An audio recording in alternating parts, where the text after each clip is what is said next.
পাঁচ শ্রেণীর মানুষ আছে যাদেরকে কবরে প্রশ্ন করা হবে না। এটা আল্লাহ সুবহানাহু ওয়া তাআলা তাদেরকে পুরস্কার দেবেন এবং এই মানুষগুলো মরার সাথে সাথে আল্লাহ সুবহানাহু ওয়া তাআলা তাদের জন্য জান্নাতের ফয়সালা করে দেবেন ইনশাআল্লাহ। এই পাঁচ শ্রেণীর কারা? মুনকার নাকিরের প্রশ্নের জবাব যদি আপনি সঠিকভাবে দিতে পারেন, আল্লাহর জান্নাত আপনার জন্য অবধারিত। আর যদি জবাব দিতে না পারেন, আল্লাহর জাহান্নাম আপনার জন্য অবধারিত। এখন এই পাঁচ শ্রেণীর মানুষ কারা যাদেরকে মুনকার নাকিরের প্রশ্নের মুখোমুখি করা হবে না? এক নম্বর হচ্ছে সীমান্ত পাহারাদার মুরাবিত। রাষ্ট্রীয় সীমান্ত পাহারা দিতে গিয়ে মৃত্যুবরণকারী ব্যক্তির মর্যাদা অত্যন্ত উচ্চ। আল্লাহ রাসূল সাল্লাল্লাহু আলাইহি ওয়াসাল্লাম বলছেন, যে ব্যক্তি সীমান্ত পাহারা অবস্থায় মৃত্যুবরণ করবে, সে যে আমল করেছিল তা কিয়ামত পর্যন্ত তার জন্য অব্যাহত থাকবে, তার রিজিকও জারি থাকবে, সে কবরের পরীক্ষায় বা ফিতনার মুখোমুখি হবে না, নিরাপদ থাকবে এবং কিয়ামতের ভয় থেকেও নিরাপদ অবস্থায় উঠবে। সুবহানাল্লাহ। এই যে আমাদের দেশে বিজিবি আছে না, বর্ডার গার্ড বাংলাদেশ, এই যে সীমান্ত পাহারা যারা দিচ্ছে, যে মুসলমানদের ভূখণ্ড আরেকজন দখলে নেবে, এই জায়গাটায় সে সীমান্ত পাহারা দিচ্ছে যাতে করে দখলে নিতে না পারে। এই ধরনের সীমান্ত রক্ষীদের ইন্টেনশন যদি হয় আল্লাহকে খুশি করা, আল্লাহ সুবহানাহু ওয়া তাআলাকে রাজি করা, এই ধরনের যদি ব্যাপার হয়ে থাকে, তাহলে আল্লাহ সুবহানাহু ওয়া তাআলা এই সমস্ত মানুষগুলোকে কিয়ামতের ময়দানে জান্নাত দিবেন এবং কবরে তাদেরকে কোনো প্রশ্নের মুখোমুখি করা হবে না। এক নম্বর। দুই নম্বর হচ্ছে ওমান মাতা ফি সাবিলিল্লাহ। যে ব্যক্তি আল্লাহর রাস্তায় শহীদ হয়, আল্লাহ সুবহানাহু ওয়া তাআলা ওই মানুষটাকে কবরের প্রশ্নের মুখোমুখি করবেন না। আল্লাহ রাসূল সাল্লাল্লাহু আলাইহি ওয়াসাল্লাম বলেছেন, শহীদের মাথার ওপর তরবারির ঝলকই তার জন্য কবরের ফিতনা থেকে মুক্তির জন্য যথেষ্ট। অর্থাৎ শহীদ ব্যক্তি যখন তরবারি নিয়ে লড়াই করছে, যুদ্ধ করছে, এই তরবারির ঝলকটাই ওই শহীদ ব্যক্তিকে আল্লাহ সুবহানাহু ওয়া তাআলার জান্নাতে দাখিল করবে। কিয়ামতের ময়দানেও সে সম্মানিত হবে, কবরের জিন্দেগিতেও আল্লাহ সুবহানাহু ওয়া তাআলা তাকে সম্মানিত করবেন ইনশাআল্লাহ। এটা রাসূল আকরাম সাল্লাল্লাহু আলাইহি ওয়াসাল্লাম বলেছেন। এরপরে আল্লাহ রাসূল সাল্লাল্লাহু আলাইহি ওয়াসাল্লাম বলছেন, তিন নম্বর ব্যক্তি যারা প্রশ্ন করা হবে না কবরে এবং আল্লাহ তাআলা জান্নাত দিবেন, ওমান মাতা ফিল মাবতুনি ফাহুয়া শাহীদুন। যে ব্যক্তি পেটের রোগে আক্রান্ত হয়ে মারা যায়, ওই ব্যক্তিকেও শাহাদাতের হুকমান মর্যাদা দেওয়া হয়। রাসূল আকরাম সাল্লাল্লাহু আলাইহি ওয়াসাল্লাম বলেছেন, যে ব্যক্তি পেটের রোগে মৃত্যুবরণ করবে তাকে কবরে আযাব দেওয়া হবে না। কে বলেছেন? নবী সাল্লাল্লাহু আলাইহি ওয়াসাল্লাম। যে ব্যক্তি পেটের রোগে আক্রান্ত হয়ে মারা যাবে তাকে কবরে আযাব দেওয়া হবে না। এছাড়াও আল্লাহ রাসূল সাল্লাল্লাহু আলাইহি ওয়াসাল্লাম বলেছেন, আল্লাহর পথে শহীদ হওয়া ছাড়াও আরও 7 ধরনের শহীদ রয়েছে। মৃত্যুবরণকারী মহামারীতে, তারপর হচ্ছে পানিতে ডুবে মৃত্যুবরণকারী, পার্শ্ববাধ্য ব্যাধিতে মৃত্যুবরণকারী, পেটের রোগে মৃত্যু ব্যক্তি, আগুনে পুড়ে মৃত ব্যক্তি, ধ্বংসস্তূপের নিচে চাপা পড়ে মৃত ব্যক্তি, গর্ভাবস্থায় কোনো মা যদি মারা যায় তাকে আল্লাহ তাআলা জান্নাত দেবেন।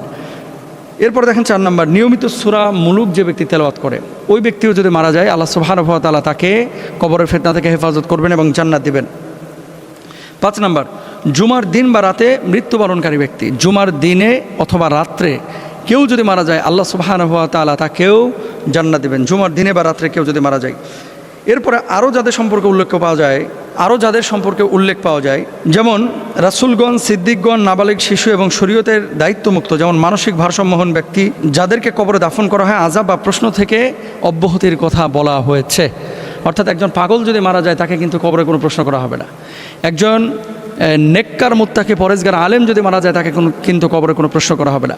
একজন মুখলিস মানুষ যদি মারা যায়, নবী যদি মারা যায়, রাসূলগণ, তাদেরকে কিন্তু কবরে কোনো প্রশ্ন করা হয় না। এদেরকে কবরের ফিতনা থেকে হেফাজত করা হয় এবং তাদেরকে জান্নাত দেওয়া হয়। এ হচ্ছে বিষয়। আল্লাহ সুবহানাহু ওয়া তাআলা আমাদের কবরের ফিতনা থেকে হেফাজত করুন। এখানে ভুল বোঝার কিছু নাই। মূল কথা হচ্ছে নবীজি যা বলেছেন আমরা সেটা বললাম, কিন্তু এর বাইরে যদি কাউকে প্রশ্ন করা হয়, এটা আল্লাহ ছাড়া কেউ জানেন না যে আল্লাহ তাআলা কাদেরকে পরীক্ষা করবেন আর কাদেরকে আল্লাহ তাআলা ছাড় দেবেন। আল্লাহ রহম করুন, বুঝদান করুন। অনেক মানুষ দেখবেন যে সফল হতে চায়, আমরা প্রত্যেকেই সফল হতে চাই। যে সফল হওয়ার জন্য কেউ ডাক্তার হতে চায়, কেউ ইঞ্জিনিয়ার হতে চায়, কেউ কন্টেন্ট ক্রিয়েটার হতে চায়, কেউ বড় বিজনেসম্যান হতে চায়, কেউ বাড়িওয়ালা হতে চায়, কেউ গাড়িওয়ালা হতে চায়। এক একজন মানুষ এক একভাবে স্বপ্নকে আমরা ব্যাখ্যা করি, এক একজন এক একভাবে স্বপ্নকে ছুঁতে চায়, স্পর্শ করতে চায়। কিন্তু সফল হতে হলে কোরআনুল কারীমের 3টি সূত্র আপনাকে অবশ্যই মাথায় রাখতে হবে যদি আপনি সফল হতে চান। 1 নম্বর, কি সেই 3টি বিষয়?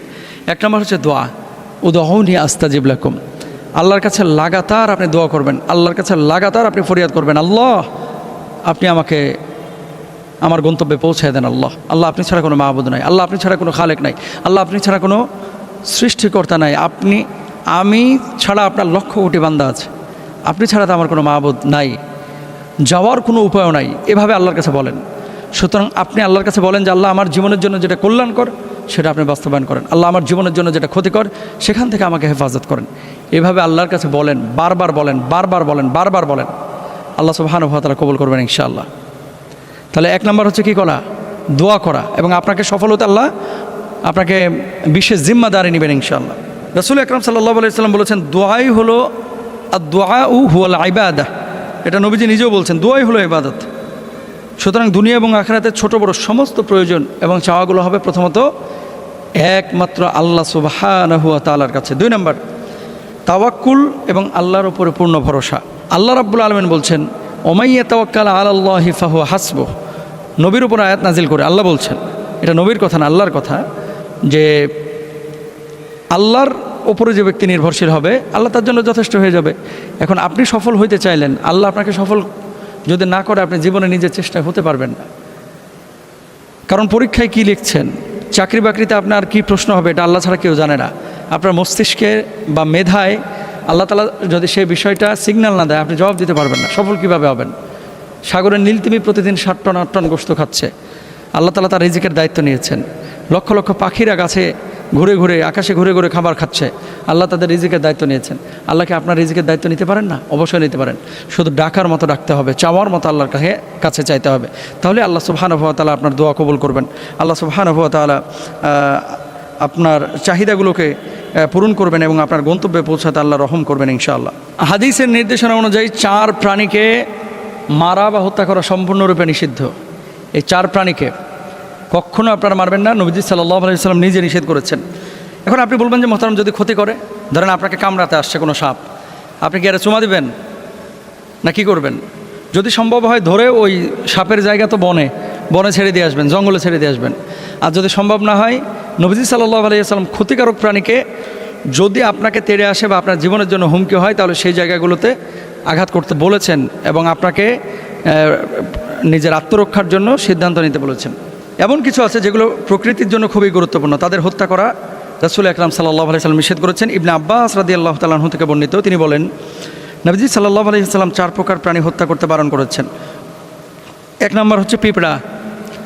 মানে জীবিত পিঁপড়া যদি আপনাকে কামড়ায়, তাহলে আপনি থাবড়া থবড়া তো মারবেন, সেটা ভিন্ন কথা, কিন্তু আপনার ইন্টেনশন এরকম যে এখানে পিঁপড়ার বাসা আছে, এটাকে আগুন দিয়ে জ্বালায় দেব, এই ধরনের মানে চিন্তা চেতনা নিয়ে গোটা পিঁপড়ার বাসা বা পিঁপড়ার বংশ ধ্বংস করে দেওয়া, এটা আল্লাহ রাসূল সাল্লাল্লাহু আলাইহি ওয়াসাল্লামের নিষেধাজ্ঞা আছে।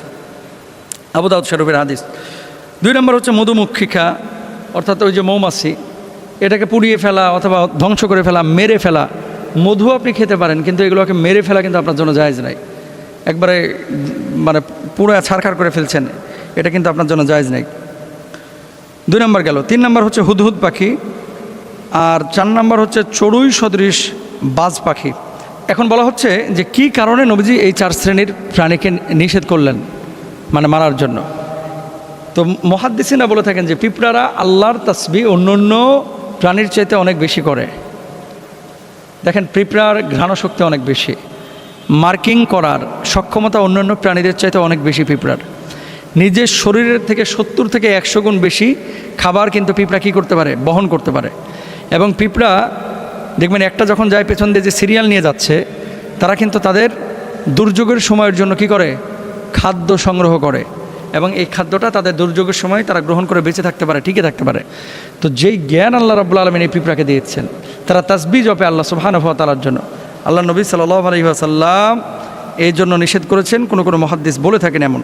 এরপরে রাসূল আকরাম সাল্লাল্লাহু আলাইহি ওয়াসাল্লাম বলছেন, নিশ্চয় আল্লাহ, তার ফেরেশতারা এবং আসমান জমিনের অধিবাসীরা, এমনকি গর্তের পিঁপড়া এবং পানির মাছ পর্যন্ত সেই ব্যক্তির জন্য দোয়া করে যে মানুষকে কল্যাণকর জ্ঞান শিক্ষা দেয়। আবু হুরায়রা রাদিয়াল্লাহু তাআলা আনহু থেকে বর্ণিত, রাসূল সাল্লাল্লাহু আলাইহি ওয়াসাল্লাম বলেছেন, কোনো এক নবীকে একটি পিঁপড়া দংশন করলে তিনি সেই পিঁপড়ার বস্তি জ্বালিয়ে দেওয়ার আদেশ দেন এবং তা জ্বালিয়ে দেওয়া হয়। তখন আল্লাহ তাআলা তার প্রতি ওহী প্রেরণ করেন, তোমাকে তো একটা পিঁপড়া দংশন করেছে, আর তুমি এমন এক জাতিকে ধ্বংস করলে যারা আল্লাহর মহিমা ও পবিত্রতা ঘোষণা করে। তার মানে একটা পিঁপড়া কামড়িয়েছে, এই জন্য গোটা পিঁপড়ার বংশ আপনি ধ্বংস করবেন, এটা আল্লাহ তাআলাও পছন্দ করেন নাই কোরআনুল কারিমে। তো আসলে যেই প্রাণী আপনার জন্য কল্যাণকর সেগুলোকে অবশ্যই আপনি মারবেন না, যেগুলো ক্ষতিকর এসব জায়গা থেকে আপনি নিজেকে মানে আড়াল করে রাখবেন।